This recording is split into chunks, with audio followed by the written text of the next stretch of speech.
Welcome to another edition of the Average Pastor Podcast. I'm Mark Arendt. I'm here with my pastor friends, Jeff and Jake. And we are here. It feels like the Masters. I feel like I'm at Augusta. I'm looking out at magnolia trees. The birds are chirping. Yeah. And so it's kind of got that Masters vibe. You know, that was the clouds broke, the sun came through. It all of a sudden feels the piped in bird noises. Yeah, right. Yeah. These are actual bird noises. Hey, I worked really hard on these birds. They're convincing. They are convincing. Yeah. So we hear the birds and chirping, and so it's a beautiful morning, and we're glad that you've jumped in on our conversation. It could be I don't know. I feel like the theme going in, my mind is like, just filter, Mark, filter.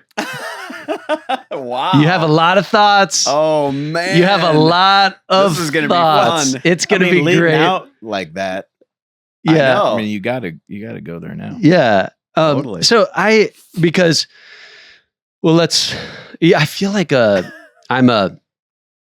I feel like this podcast is somewhere between my therapy session of like, I need a pastor.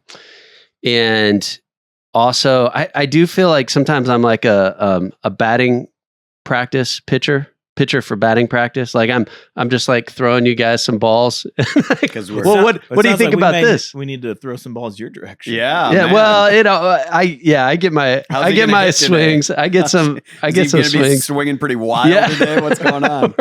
It's a home run derby today. I was thinking about how can you turn our names into like, I was thinking about my name as a pun, like a rant. It's Arendt, but my last name is Arendt. We've talked about this before, but I was like, I forget it though. I was like, how do you include all of our names in one sentence in a pun? Wow. And do you because you like puns? You appreciate a good, right. Maybe like our two in names. this podcast, maybe each of us need to dodge a rant. Wow.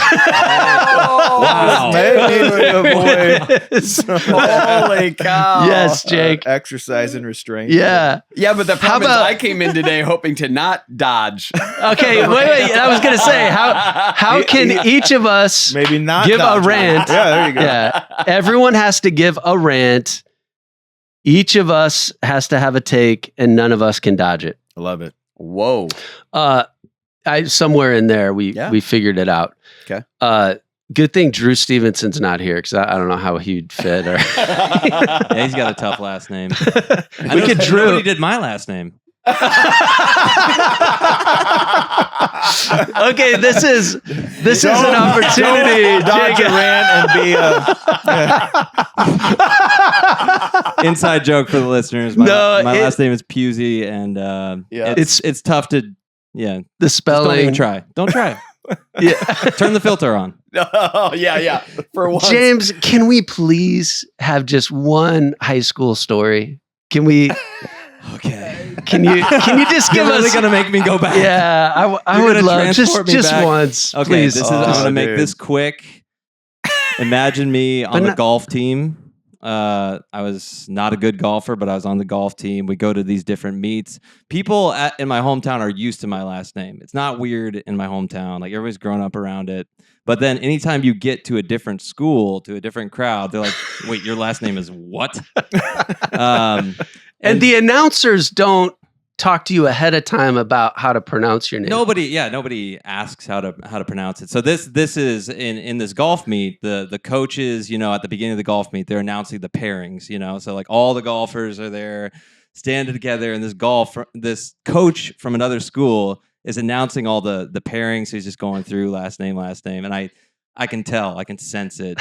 He gets to my name and he just stops. He looks at the card, gets this little smirk on his face. And just, oh man, are we going to get the explicit filter for this? But yeah, he just looks at it and he just like biggest smile on his face, just announced, just goes, "Pussy, where's Pussy?" My last name is spelled Pusey. He knew exactly what he was doing, and poor little. And I James. have to walk in front of this whole thing, grab the scorecard. Thanks, coach. That's me. Thanks. It's That's Pusey. Yeah.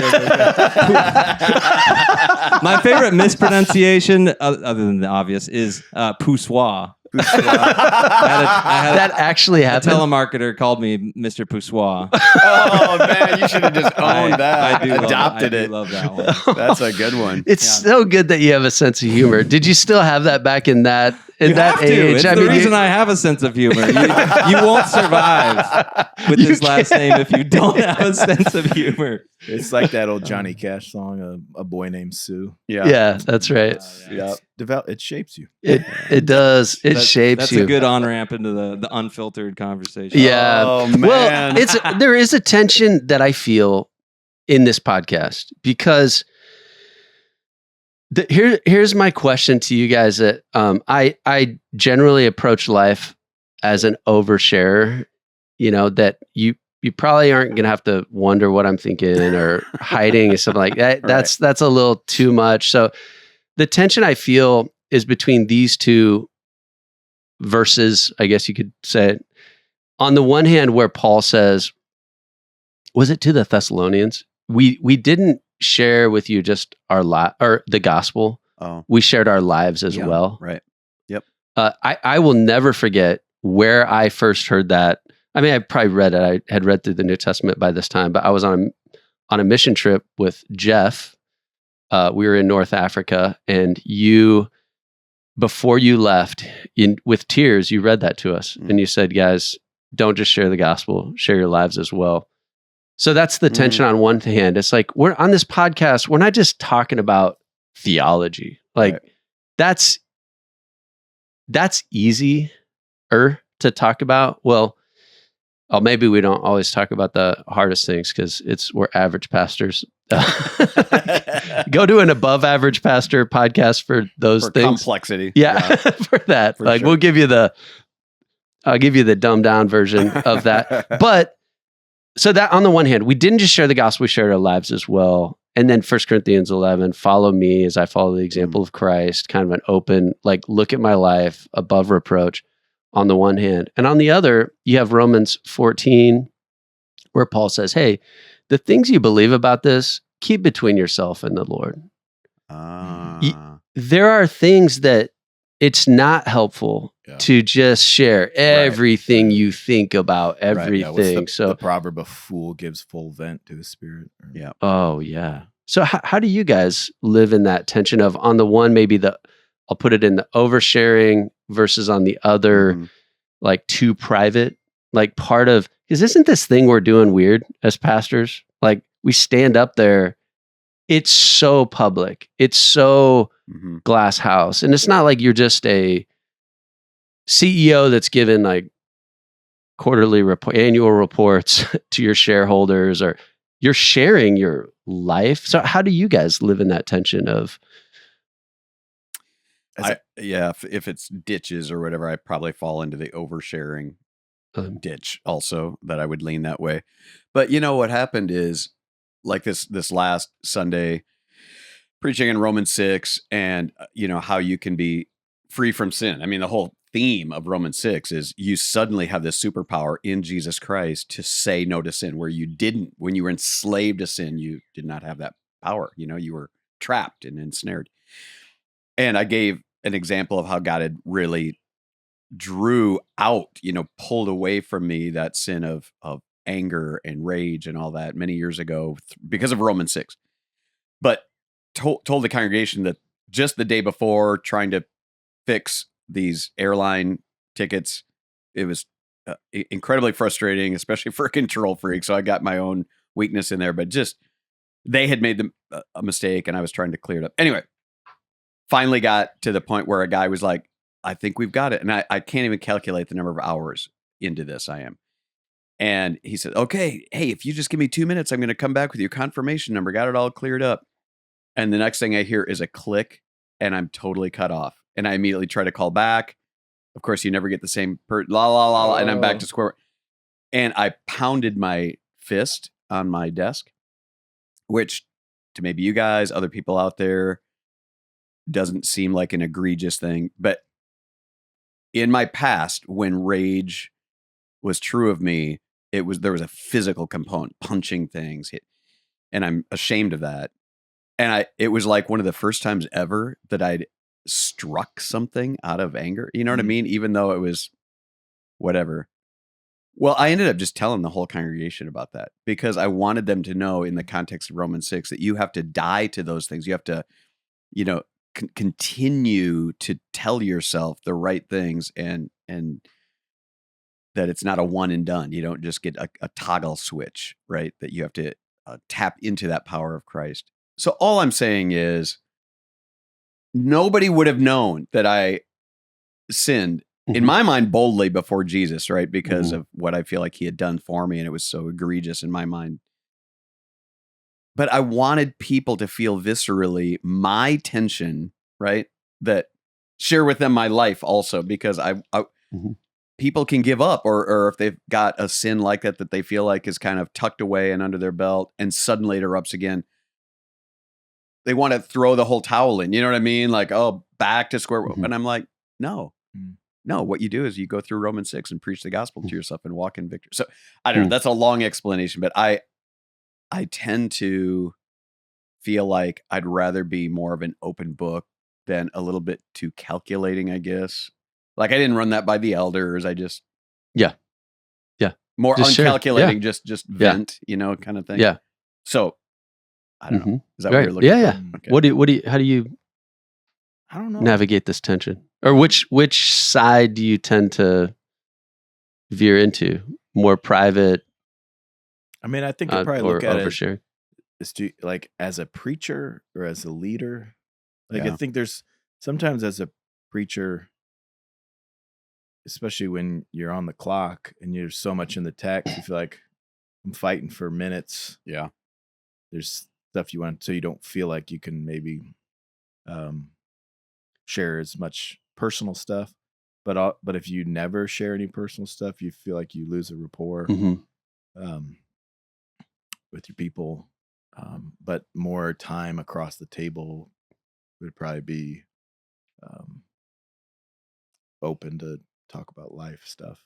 How do you guys handle when it comes to your families, like things that are deeply personal that happen that you want to protect the dignity of those you love? Like that's you're a public person, you're up there, but you want to preserve that, but then also there is part of your life that you want to share, be an example, and in ways. How have you, Jeff, over the years, or Jake, walked through, or how do you think through that? I think it's one thing to give examples that expose your own weaknesses. I don't want to do that to my family. Like I don't want to give, unless like we've talked about it and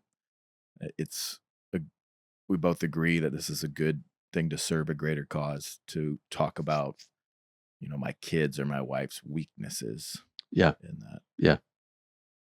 Yeah. I, now that my kids are adults, there are different things that, like, our whole family, we talk much about, like, Colin was a liar, and there was this big moment where I falsely accused him of lying when he actually wasn't. And we had this whole, I'm just saying, like,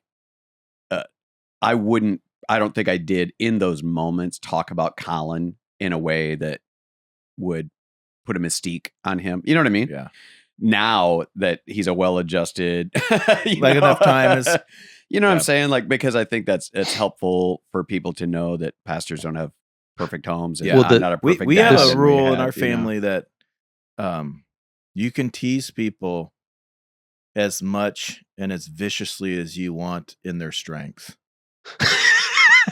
But not exploit their weakness. Yeah, don't kick somebody while they're down. I mean, don't tease somebody in their weaknesses. But when like Johnny is really gifted with words. If she ever messes up a word, we're just giving it to her. Like, yeah. Because she'll read and pronounce words that's not how you. Yeah. Like she wanted me to take her to Yosemite Park. Well, she's never going to hear the end of that. But it's a strength of hers. Like she's really good at it. So Okay, what's hilarious I thought for years that was actually the right pronunciation because I'd only seen it like even in cartoons, these comic books with Yosemite Sam, but I'd never heard Yosemite Sam. I just had pronounced it in my head, Yosemite. Yosemite. Yeah, and I still remember when I was deep into my teens or something where I said Yosemite out loud and somebody was like, because what are you talking? She's such a reader. Like she'll read a word before she's ever heard it. You know, the best one was she was talking about, I forget what it was, but she mentioned homicide. And it's like, is that when gay people kill each other? Is this homicide? It's homicide. It's that's hilarious. So that's a strength of hers. So, dang, you just that's a new word. That's a cool one. I like that. So yeah, if it's a strength, it's fair game. That's all. Okay, so Mark, what do you? This is a great episode, guys. Jake. Jake. So far, we're batting 1,000. Oh, so Mark, you reflect on it. I feel like you're an overshare. Man, definitely an overshare. Do I want to even use that overshare? I because maybe a little too much candor at times. We like I think that. Like, are you rethinking you are? I think that, well, one thing is, there are proverbs about, like Jake said, careless words are like sword thrusts piercing a person through. Wow. There's a category for oversharing that's careless that can be hurtful. It's what you're talking about. And I think our tongue is, oh man, it sets like James a blaze. It's a fire, and it sets does a lot of damage. So I think there's that. As I think about oversharing, I'm gonna be, I'm gonna share something that I think this will be perfectly appropriate for this setting.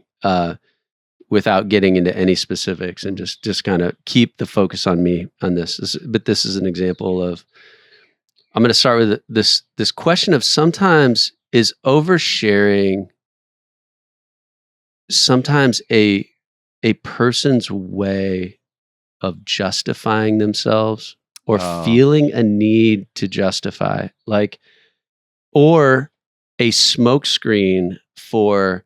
Because I've been around other people that might be good with words, that are in leadership positions, that where the oversharing is a smokescreen for, look at how vulnerable, look at how open I am. Nobody's more honest than me. And then it really is, when you start getting through the haze of all that, you're like, why'd you say that? Yeah, why'd you say that? There's some. Are you trying to? It's actually, there's bigger sin that you're covering, and so I just that's a question.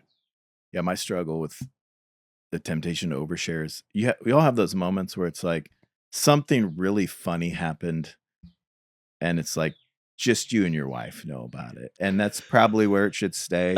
But it's just so funny, you're just like, oh. Jake, you can always share that stuff with me. Especially after you hit record. Your jokes are safe with me. Jake. You can tell them, and you can tell me those in confidentiality with the total confidence that I will only share those with other people who will also be able. I don't have a problem. What's to say? I don't have a problem keeping secrets. It's the people I tell secrets to that can't keep.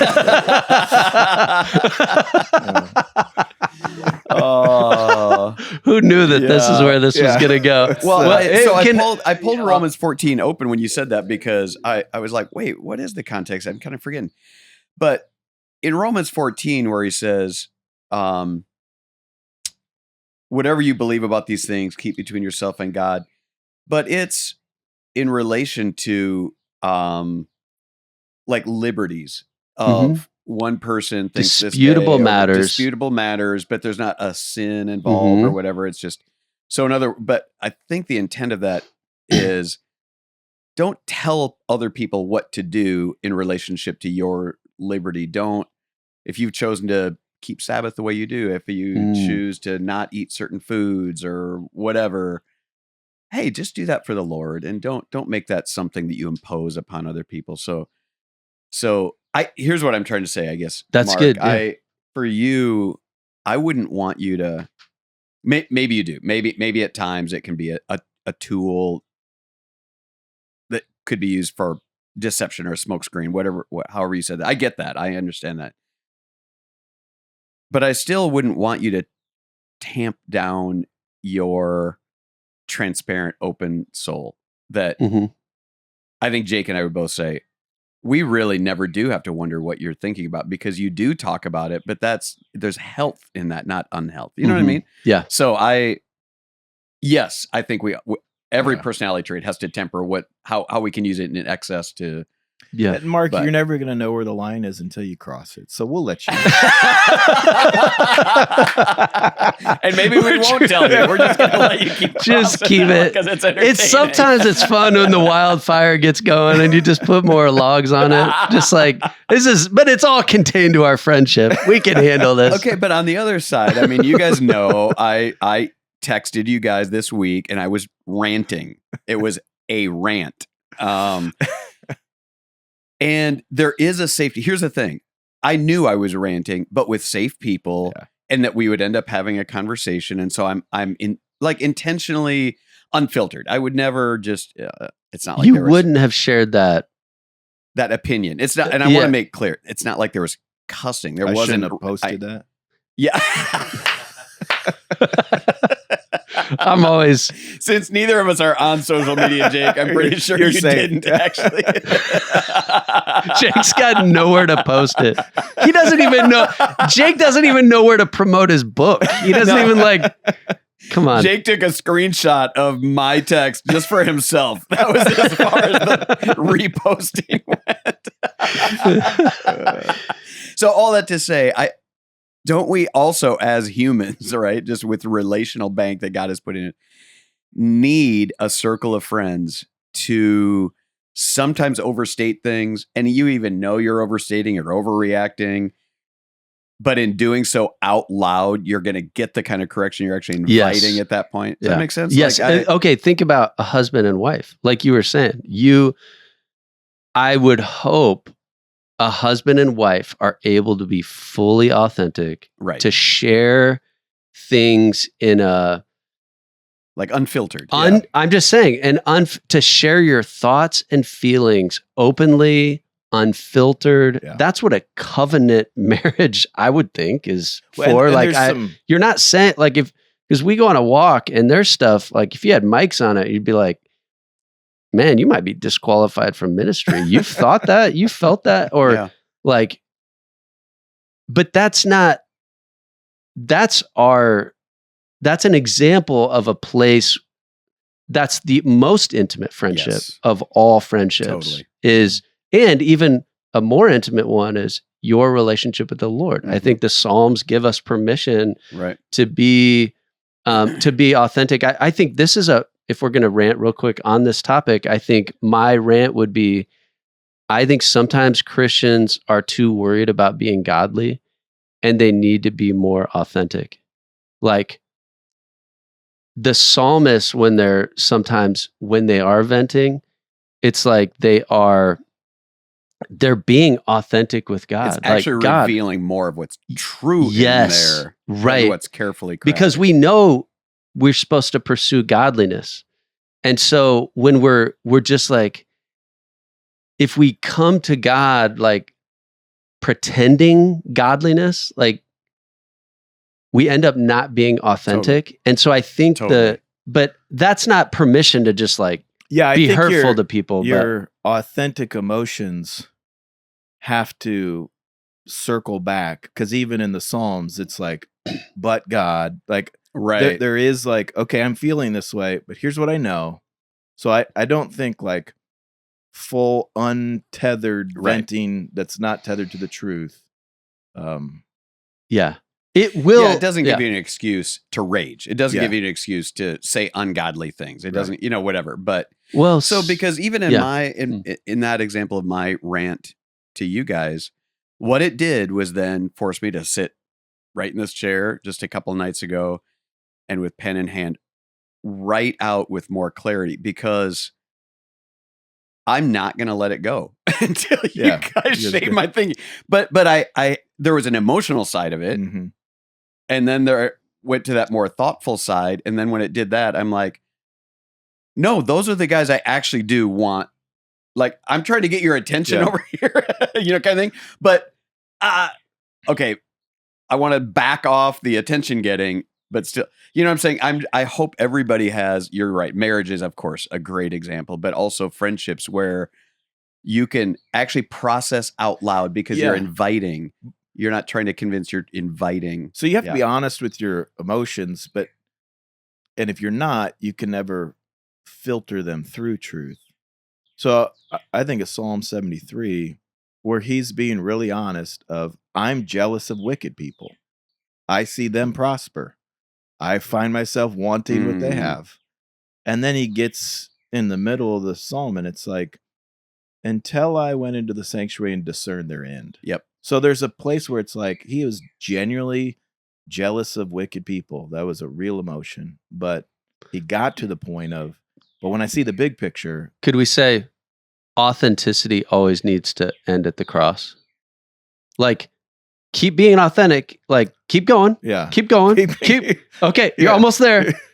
Look, there's Jesus. Yeah. Let's all fall on our knees. Sometimes somebody else, your cry into human ears with that is that that's where you want to go. You're not getting there on your own. You need somebody else to take you by the hand from where you're just, you know what I mean? Like, man, a couple of us have been watching some of the interviews with Ben Sass, and as he's dying, I did just watch that one you sent. That was really good.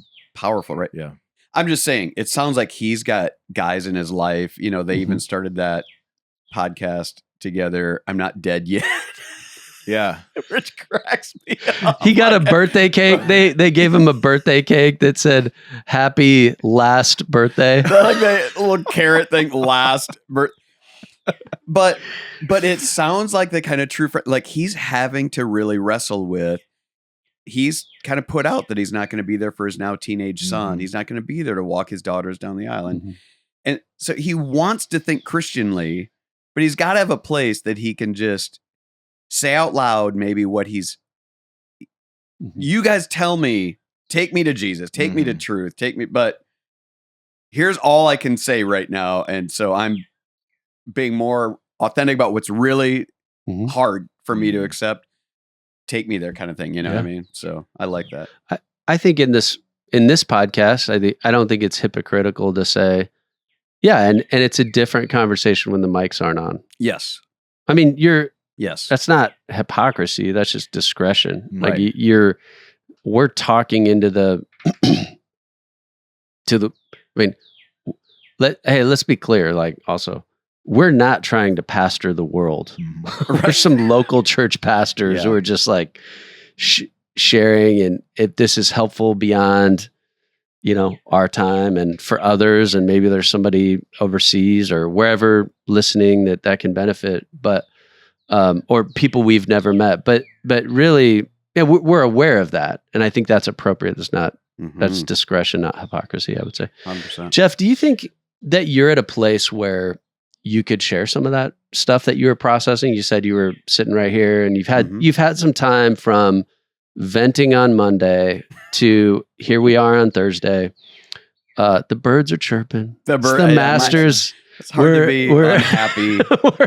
happy. We're safe. Can you? Yeah. I don't know. Yeah. Do you mind if I just read my thing? Yeah, please do. Read what you got. Okay, because it's rare that I kind of want to direct. I feel like I'm more the color commentary guy for you guys. All right. Here's what I wrote to you two. It really was. No, even if I had decided that even if I didn't end up reading it to you two, and that's why I know if you're not watching, you're just listening. I actually have a journal and I used ink, there's something about actually having to think through what you're writing with your hand as opposed to typing. Yeah. Because I wanted to process it for me, even if it never got to your ears. But here it is. To whom it may concern. Well, actually, that's my question. Does my concern you? Should it? Should I be less concerned? Well, that's why I'm writing. This morning, I was a third party to a conversation with a 20-something young man with a baby in his arms, a wise woman for a wife, and a meaningful career. He loves Jesus and has been growing like a weed in Christ.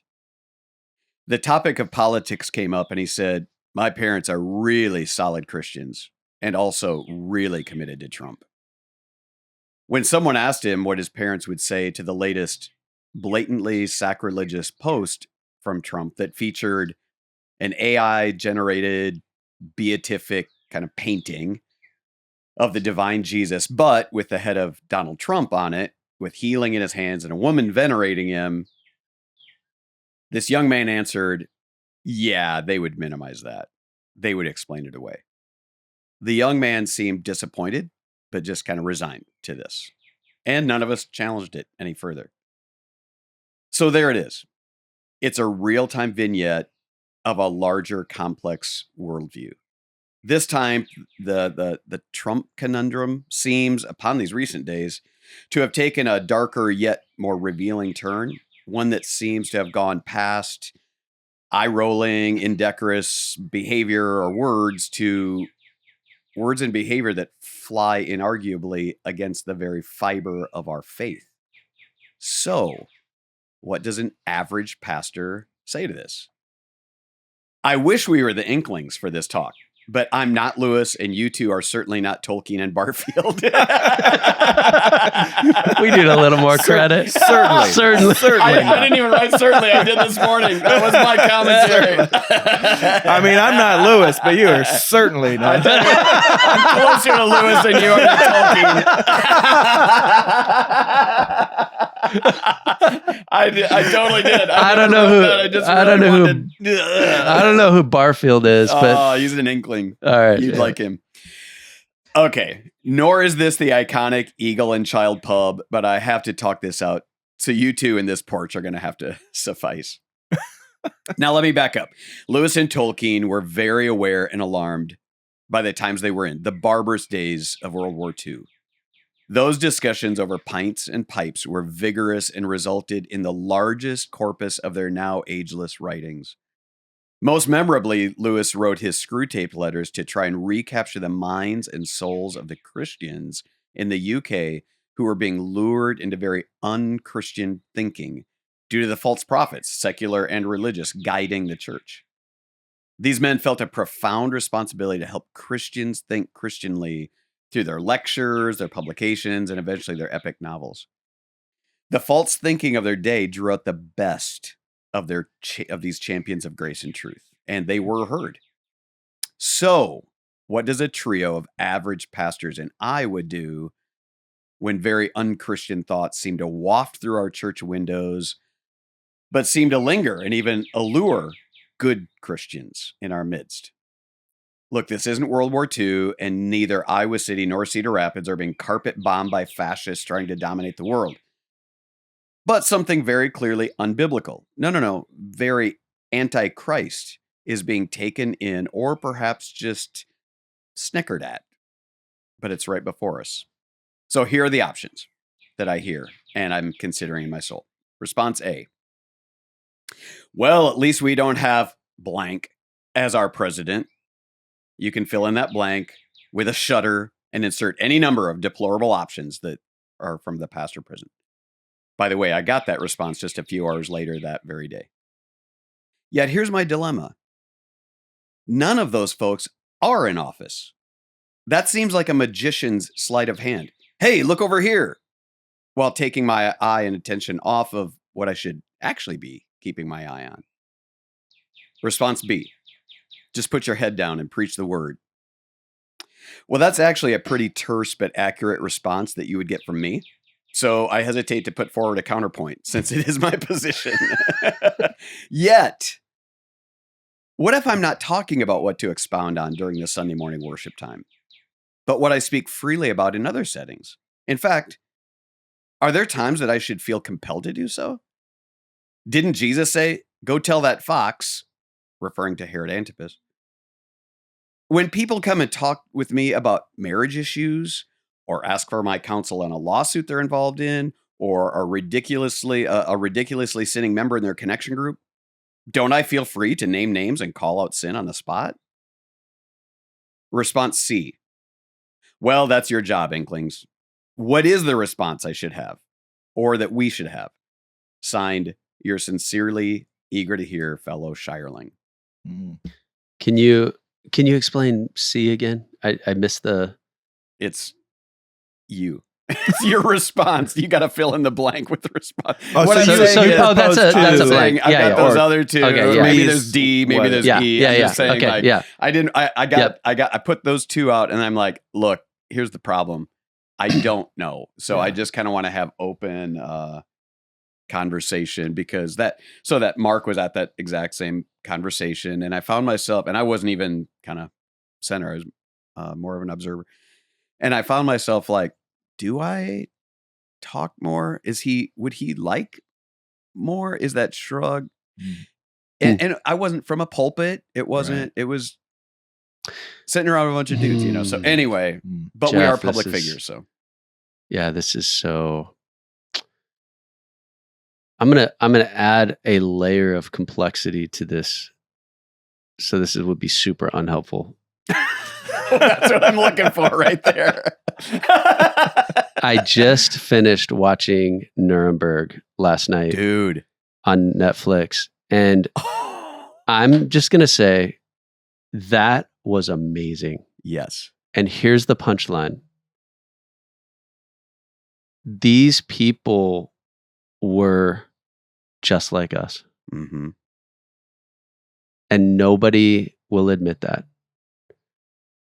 in the sense of without giving, it's giving it away. The Nuremberg trials, that's a history thing that It's one of those movies everyone that should know. You know it's going to happen. It's all, there's a lot of people where it's like, actually, I think I had heard but I'm actually, a lot of history movies are a surprise to me because it's like I maybe don't know as much history as I should. So it's like, wait, don't tell me the end. You're like, well, didn't you learn that in 5th grade? I mean, the Omaha public school system, the Titanic sank. I didn't see that coming.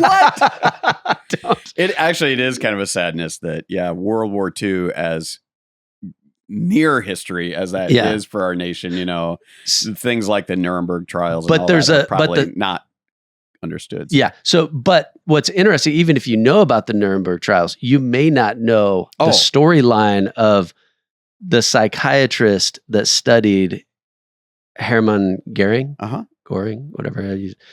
I knew none of that. Yeah. The second in command, it's about their relationship. It's about the conclusions that it came to based on that. And I'm just going to say, even down to the last credits or the last, how the movie ends and things come up on the screen. I was like, no way. I could not believe the end of this, how the thing ended. Yeah. After the movie stopped, here's what happened. Yeah. Here's what's crazy about that though, Mark. The reason that isn't so far off. So I just finished this book about, so a lot of people understand that both C.S. Lewis and Tolkien were in World War I and how that impacted their life, their thinking, their writings. But their writing part of their life was actually during World War II. And that's when the Inklings started coming together. That's when a lot of the most profound writings that we now read are actually more out of World War II than their own experience of being soldiers in World War I. Well, it's also, though, the time that the other forces that they're fighting, like Hitler's fascism is an obvious false teaching. Yeah. Right. I'm sorry. Go no, but inside Great Britain at that point is like Freudian psychology, which finds its way into the Nuremberg trials, right? With the inkblots, blah, blah, blah, which nobody really follows Freudian psychology now as a practice for psychology or whatever. But in that day, it was a way to explain away the worldview of humans and what we would call sin. Freud did not, and all this kind of stuff. And then there was also things like the very pop sci-fi right then was H.G. Wells and we just did this. What's his name? But they were putting out these, but people were lapping up. Well, these are godless men. Their writings are definitely trying to write God out of the world. So that's why Lewis wrote things like the trio of the space trilogy and stuff, is to try to because these are the things that were shaping people's minds in addition to. So they were addressing ideologies. Yes. Yeah. What's interesting is, okay, you have people living in those times, very influential people. How many essays were they writing directly? I'm calling out Hitler. Or it's like you wrote a fantasy book that addressed worldly issues. And I don't know the answer. Was there a lot of I'm calling out names ish? Because they were contemporaries of those problems, but yet their writing was going at bigger worldview issues behind those problems. Like I think they did both. Like Orwell's Animal Farm it's about. I was thinking just the inklings in that. They did most of their like lectures, and then they got called upon to go even on BBC Radio and all to more specifically they were doing talk both. About whether it was so they'd Freud, be talking about Hitler. Yeah. Now they're the writings that have come through as their novels and books that we read today. They're hinted like through Screw Tape Letters, even through Chronicles of Narnia. Oh, the war is on it, But the things, direct like that. And we can also remember that they didn't know everything we know. Yeah, they didn't know how bad Auschwitz was. They didn't know how. No, but I think drugged up all the, that Hitler and his people were. To Jeff's issue and points he was making in what you wrote, which was really beautiful. Was it Spurgeon, who was a contemporary of Karl Marx, who they both were in London, and he regularly spoke against Marxism, but we don't know that of his ministry, right? So there is. I do think, that's a great point. I didn't know that, but that's the kind of thing. I do think as pastors we should address more issues head on, but not like in the pulpit. I think we need guard Sunday morning. That's the proclamation of God's word. We're not news headline chasing. We're not responding. But I do think there has to be other context. And that exists in a time like Spurgeon, like he's doing 4 or 5 messages a week, right. So where church experience has shrunk down to like 1 hour on Sunday, whether it's a podcast or articles people write or there's different platforms of teaching. I do think our people, if we don't help people think biblically about issues, news will help them think secularly. But our sermons can't be a response to the weekly news cycle. Right. This is where I think that's what you're saying about Spurgeon. Like you didn't on Sunday mornings. Right. Yeah. And this is my passage for this 1 Timothy 3:15 is this one. He says, hey, I want you to know how people ought to conduct themselves in God's household, which is the church of the living God, which is the pillar and foundation of the truth. Now think about that. And I learned this from Dick Lucas, he's a contemporary of John Stott. They were like average pastor friends, but he's still alive. He's like in his hundreds, I think. Dick Lucas. You can 200s. You can get on and listen to his listen to a sermon from 1976, and I should see what he says about Romans 7. That's totally. He's he's a great preacher, expository preacher. But he basically said of this passage, like, and this is so good. The church is the pillar and the foundation of what? So if the church is the pillar and the foundation, what is it holding up? Truth. The truth. Like, so he's like, what does Paul say? Who's the pillar and foundation of the truth? Is it parachurch ministries? Right. Is it, he goes through this list and he goes, no, it's every little local church that gathers a people and proclaims the truth. That's where we hold up the truth every Sunday morning. That's why I think it can't be and I don't know a response to the news cycle. Said this, but the church should be the conscience of the state. Like there is a place where the proclamation of truth should be a moral compass in society of saying like helping people think biblically about all of life. So the tension is you can do that without saying, therefore vote for this person.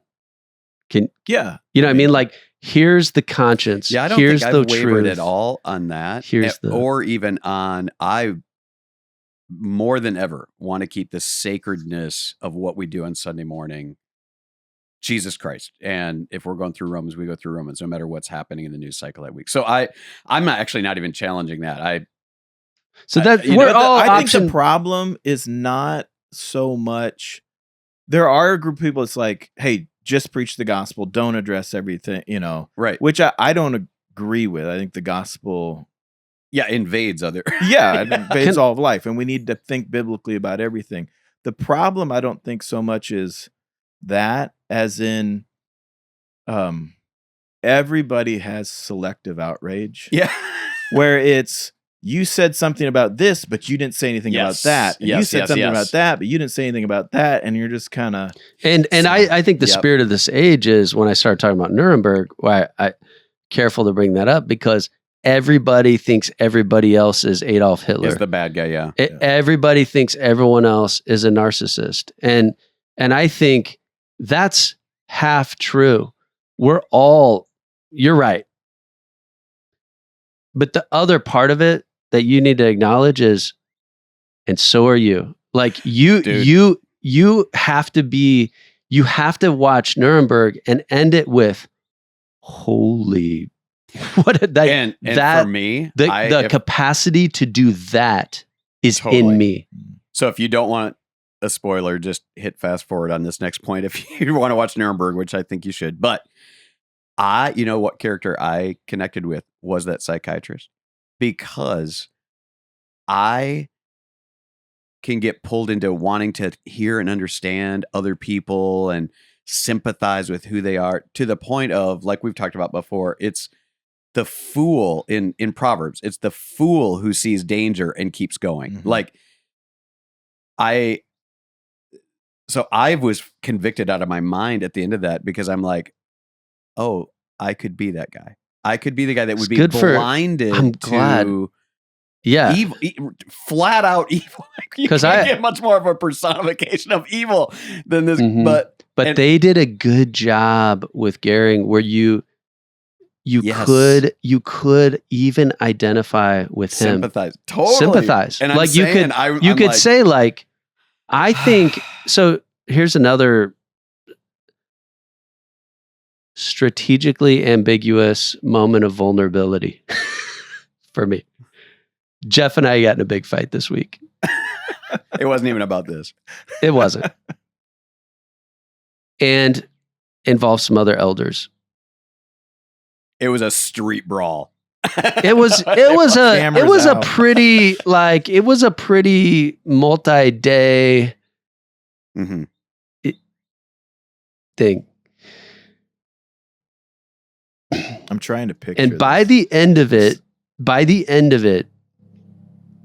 in mid-fight with one of our elders,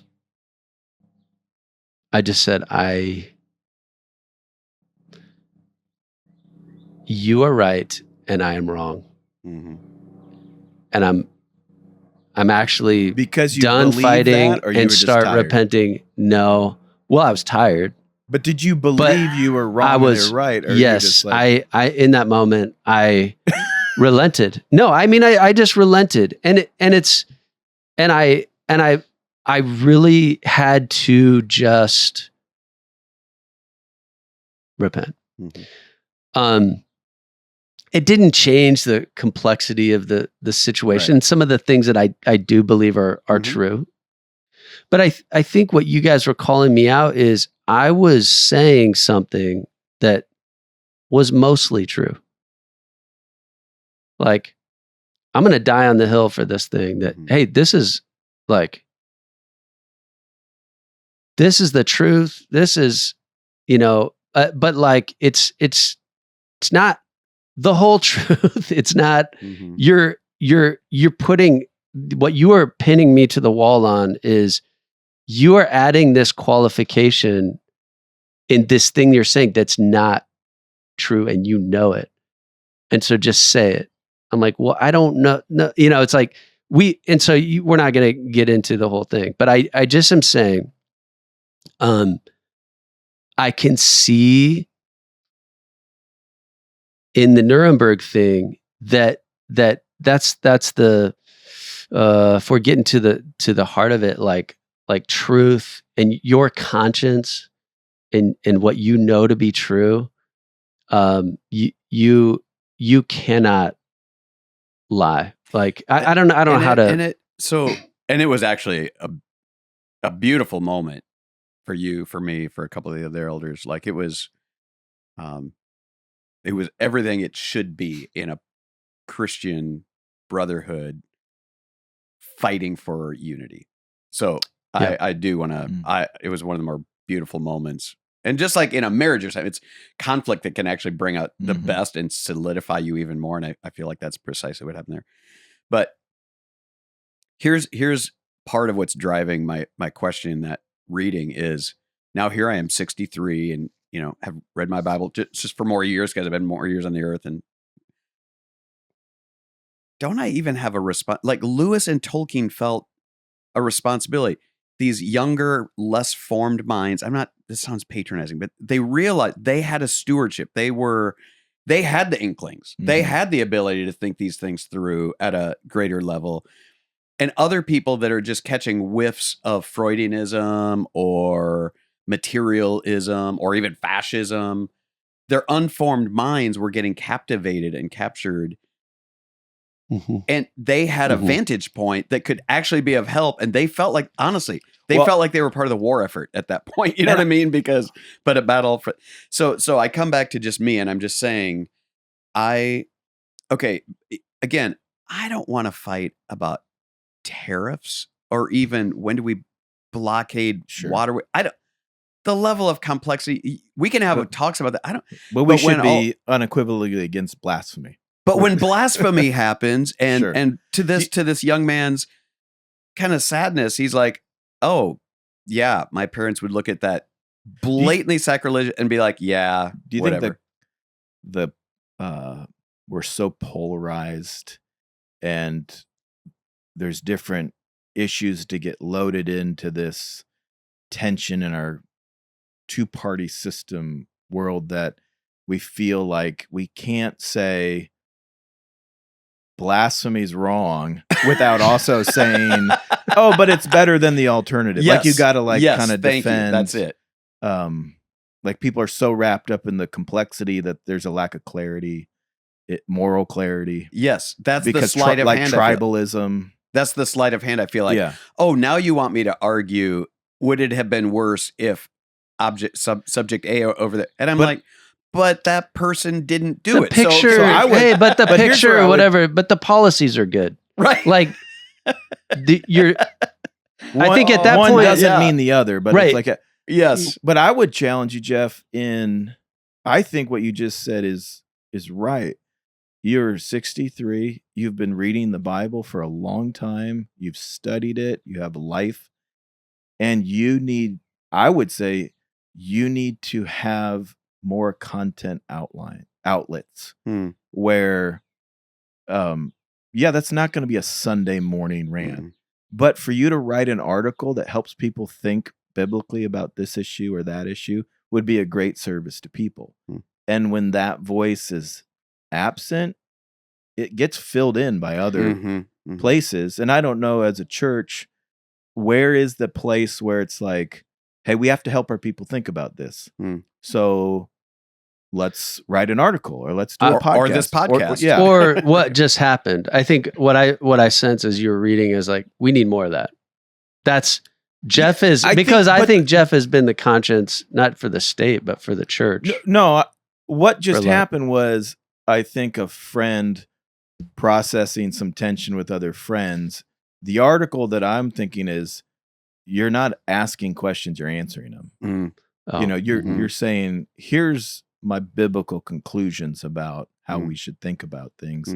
I think people need to be helped with practical theology. How should we think? And I'm not saying make complex issues, like take the complexity out of them, but help navigate them biblically. Do you think he could write a book on them? Or would it be more like an equipping podcast, or would it be more of a, like, what is the I just place? think our church people need pastors to help them navigate the world biblically. So having that, where it's like, we're not Spurgeon preaching 4 times, or we don't have Sunday school classes all the time, but we have other, like, we can put out an article. So I would say, like, if you were doing a class on a Sunday morning, we have some more space, we open the new building, but like, I think that could be a place where, hey, we're going to do a 3-week thing on Christianity and culture, and you're not so much talking about, look at this picture, everyone. How angry are you on a scale of 1 to 10 about this? This needs to be a whatever. You're responding to, you're helping people think, addressing it like Lewis and Tolkien at more of a ideology. Because I would say the tension I feel is between Psalm 15 and Psalm 37.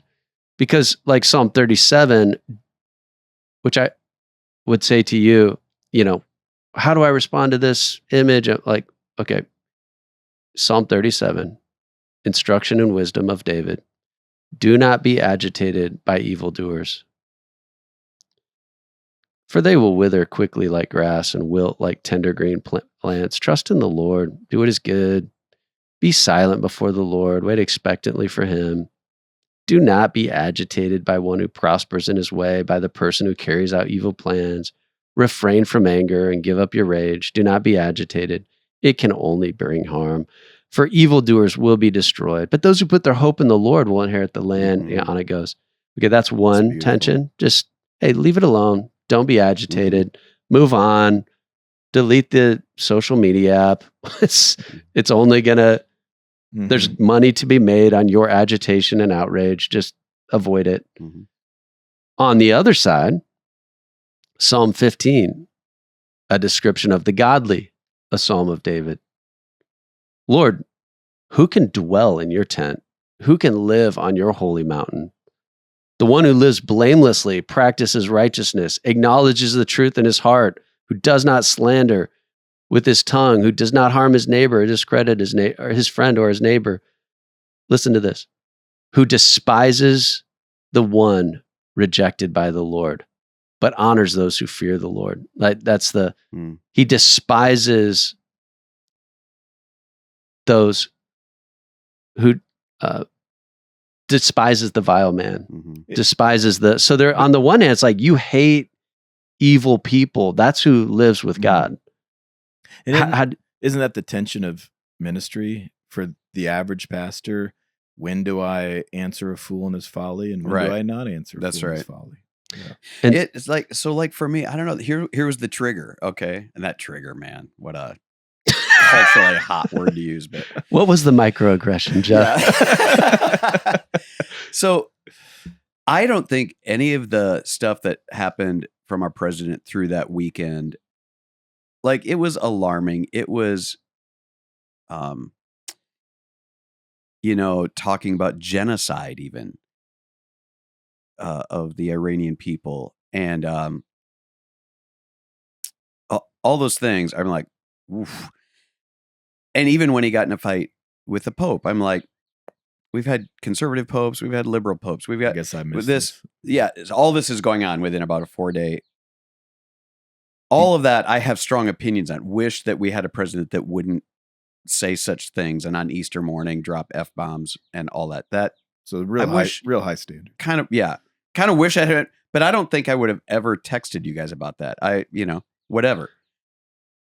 It was the picture of him portrayed as I'm getting a little emotional, as Jesus Christ with healing in his hands and being venerable. I was like, I'm just saying, like, that's not just, oh, he's funny. That's like a little wildly humor bit that went a little too far. And then to take it down and say, oh, I didn't realize it was a religious figure. I thought it was a painting of me being a doctor. And which is so now I'm all more upset that you're not just like. So if you're listening right now and you're wanting to defend the image or the motives of Trump, like you're saying, maybe that's the thing is like, listen, two things can be true at the same time. You can weep over that and say that is the most blasphemous, that's sacrilegious, that is pure evil. And just that's it, you know. Mm-hmm. And it can also exist in your soul that like you had a tough choice to make at the election. But that's when like, I just felt for some reason stumbling upon that conversation that was your conversation you were having with that dude that I described. I felt like this guy is wondering, when is it appropriate for me as an adult man, the head of my household, to actually call out my father, the head of his household, and say, you know what? We're going to disagree on a lot of policy stuff, and we're not on the same bandwagons, but if we're both true, sincere followers of Christ, we're going to agree on this. That's blasphemy. And we can say that out loud, and we still stay in our lanes as far as what we think about the fuller picture of administration or whatever. You know what I'm saying? I feel like shouldn't we embolden Christians to say, okay, whoa, that's clearly. Yeah. I think I heard Piper give a rant that just really resonated with me, and kind of challenging preachers that I don't think we keep our people guessing enough. I don't think we surprise them enough, and the Bible does. So you have like selective outrage, but if you're like, I am a servant of my king, yes, so I'm going to offend a lot of people. Yep, on both sides. You find people where it's like, well, I don't want to address the problem of racism because I'm going to get called woke, and I don't want to avoid that. Right. But on the other hand, I won't address rampant immodesty in our church because I don't want to be called legalistic. Right. And it's like, but if you address both, they're like, I don't know where he's at. Like, I can't figure him out. And he was like, I love that. I love when our people like, they think you're this, and all of a sudden you throw them this biblical curveball. And I think preachers do need to do that more. Yeah, right. But you have to do that across the board. This is where I would say, but I think we need to address it at more of an ideological level, or at the root of the lie, or like when you talk about the winds of fascism blowing through the, because there is an ideology behind wokeism, and actually it's in the same tree. The branch came right off the same one that Spurgeon was talking about with, Marxism. Some ideas of oppression, and now that branch led to that branch, and you could read Carl Trueman and see how it's all connected and Marx. So, but you're addressing it at a, I think as pastors, like, let me explain that ideology to you and why. But I think sometimes you start at the ideology and you follow it to the practicality, and sometimes you start at the practicality and trace it down. To the ideology. Right.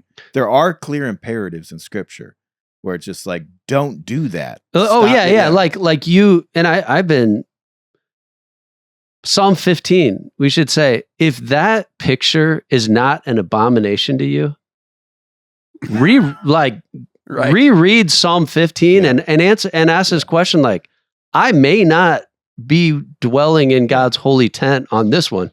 Yeah. Well, here's what I'm saying. You have to, as I am to you two, right? I mean, back to maybe your point of our little scuffle this week. If either of you two sent me a picture, an AI generated picture, that somehow you put your face on a clearly Jesus figure, I don't care how deep my friendship is with you guys. We'd be unemployed, Jeff. Totally. Rightfully so. So that's what I'm just trying to say. Like there are lines where Christians, no matter if it's we should be emboldened to say no. So what here's where I like, I would defend my own, I guess, response to that text thread is where if I'm looking at it, maybe, I'm option A, B, C, I don't know what option this falls under or whatever. Just maybe this is where I landed. It's like you text that, I'm like, he's mad. He's mad. And I'm like, I know it's fair. Totally. That's how I read it. Yeah, like totally. And I'm mad with you. I'm like, totally. I totally understand your anger and rage, and I also don't share that, and I don't really want to, because here's why. I would have outrage fatigue. It's like I'm looking at all that. I'm like, well, what's new? Like we have yep, the emperor is a pagan and has been holding up Bibles and posing for pictures and as since 20, this isn't, there's nothing like, yes, it's what did Herod, King Herod say this week? The thing is because you have a well-formed mind though, Mark. That's my thing, is when I was sitting talking to that guy, I think he is at a loss. Is there any line at all that can be crossed that maybe should cause me to have the courage? Like you were talking about courage earlier this week. Mm-hmm. When do Christians have enough courage to say, I'm going to be the kid that calls out the emperor's new clothes. I'm going to be the one to say, we're not snickering about that. We can snicker about a whole lot of other That's blah, blah, blah. That's not funny. We're not. Nope. Christians, and we're not. I think that that the consistency is there. That same courage to have very frank conversations with the church member that's passionately advocating for pro-choice candidates. Right. Yeah. So Jeff, I would say, okay. So I would right. So maybe though this is an example of where your example is a positive example of that guy in that conversation holding his baby talking, because he does, he has been discipled. He has been he was, I would say, thinking rightly about that situation. Totally. The question of how do you interact with your dad? Because I think the same thing is, I think there's a lot of millennial kids. Like I pastor a lot of older people who have millennial and younger kids. Their kids have left the faith, or their kids maybe are in the faith, but they have division over politics. Yeah. Because parents are trying to get their kids to be more outraged with them trying to line up on political things too much. So I think that or a son to a dad, like, hey, I need you to agree that was sacrilegious. And at some point, the concern is for that guy. Yeah. And I'm saying, if there was a guy in that circle that's like, Shep, what's the big deal? That's hilarious, man. Right. I think that's so funny. You would have, in that moment, like, hey, you would have. You've seen those moments. Stepped up. I'm saying outrage against blasphemy, comes from genuine love of who's being blasphemed. Mm-hmm.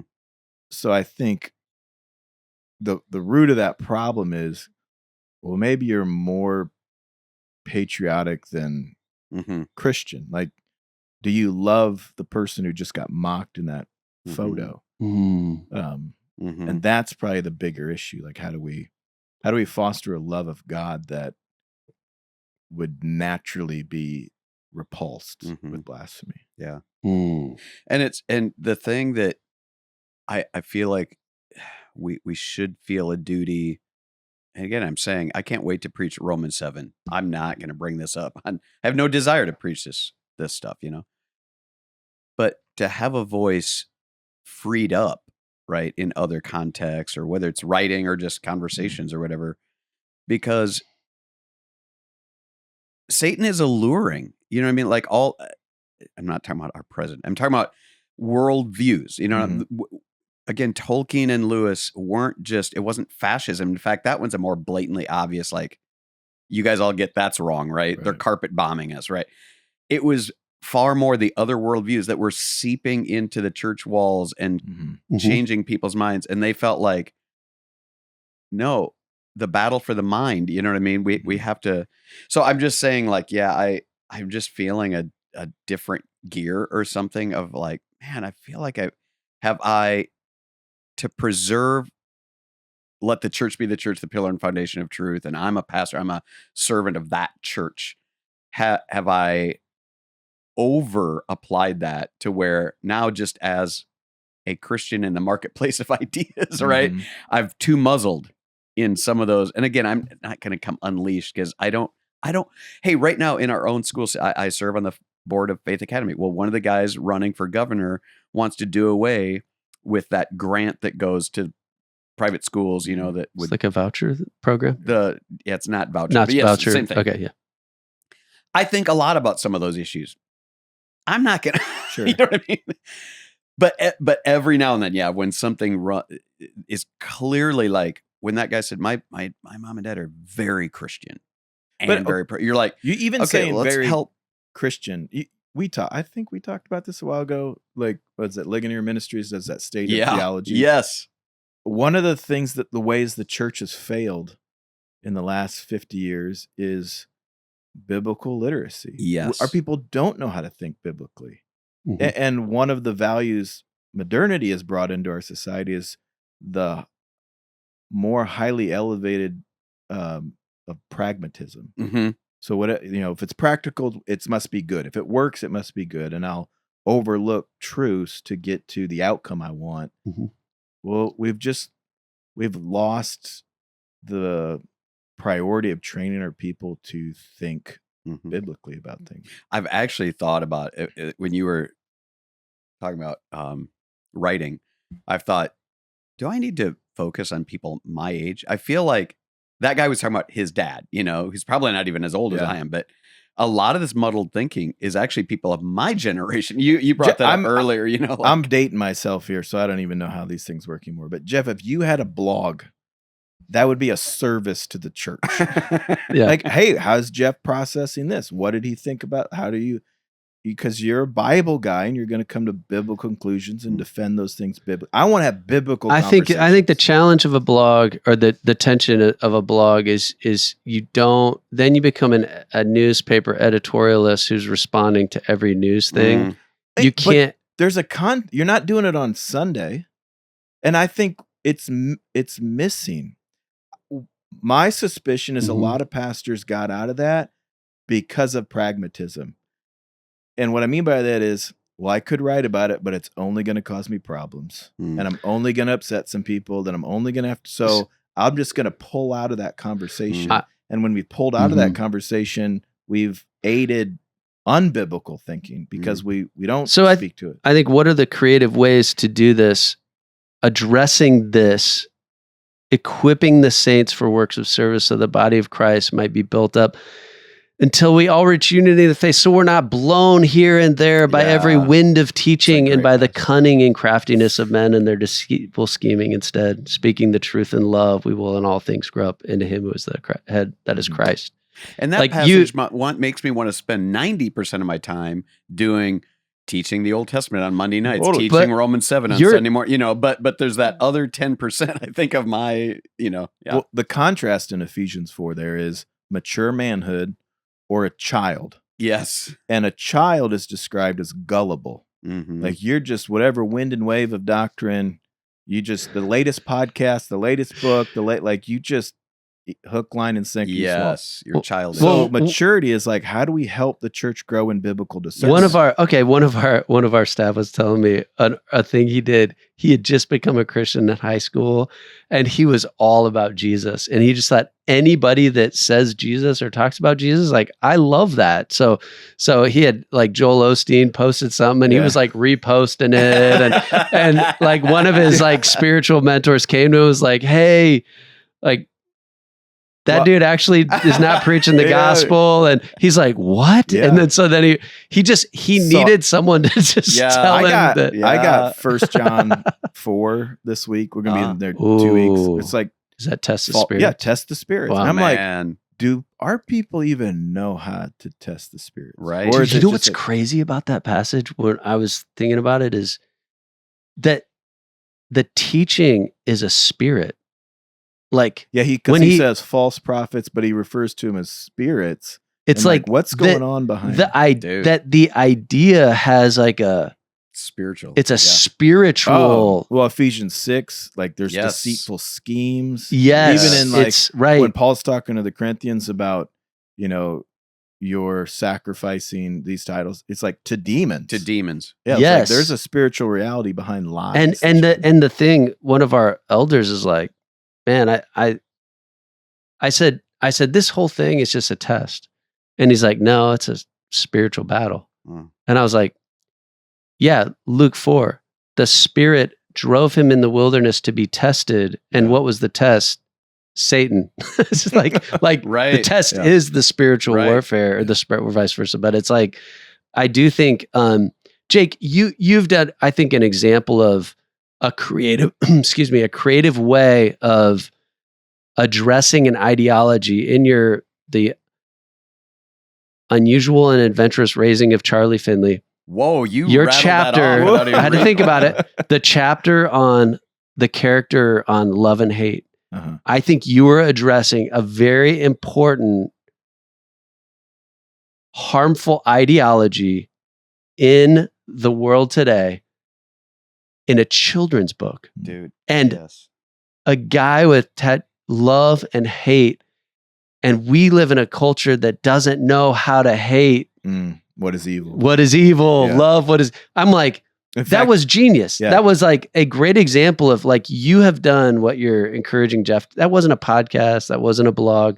It was a children's book that dropped this incredible truth bomb. Also, I'm your hype man. Go out and buy that book on Amazon. It's like, and read it to your kids. Cause I think that you masterfully did that, confronted an ideology in that chapter. Dude, in the book. I think you should read the book I'm talking about Tolkien and Lewis, because that was also what Tolkien talked Lewis into with Narnia.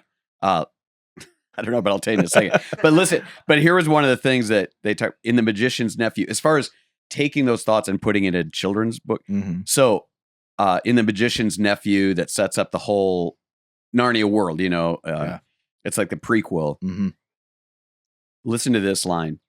And soon, very soon, this is Aslan, the Jesus figure, God figure, talking to the children.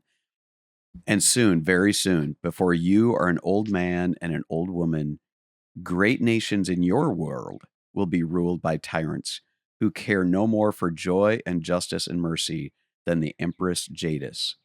Let your world beware. He's like teaching the children, like, oh, this isn't some fairy tale thing. This isn't some otherworldly thing. Jadises are going to emerge in your world and be. So he's trying to help even children recognize false teaching, recognize evil tyrants. Well, how many warnings do we get of, they're going to twist the truth, right? They're deceptive. Yeah. And unless the church, I think we have to be more intentional about helping our people be discerning.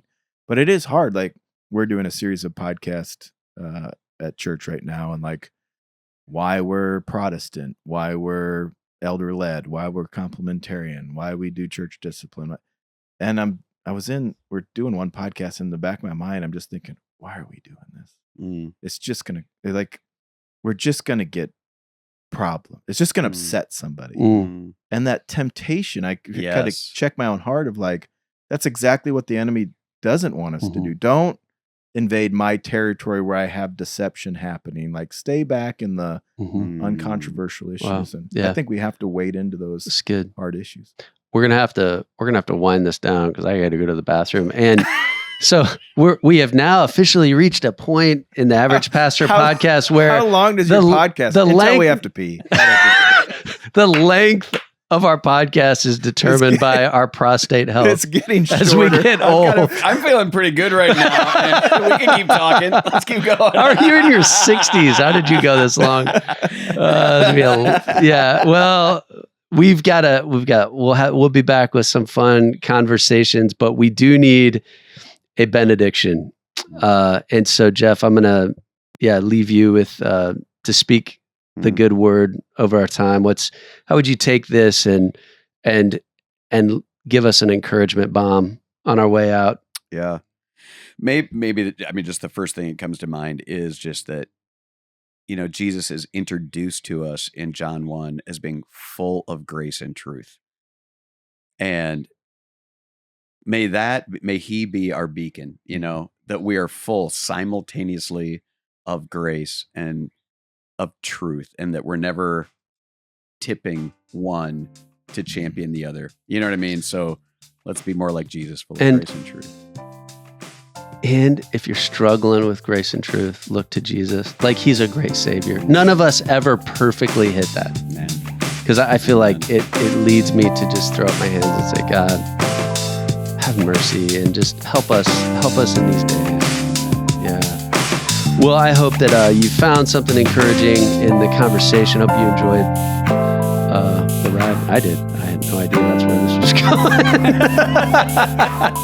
So I hope you guys have a great week, and we'll see you next time. Thanks for joining us.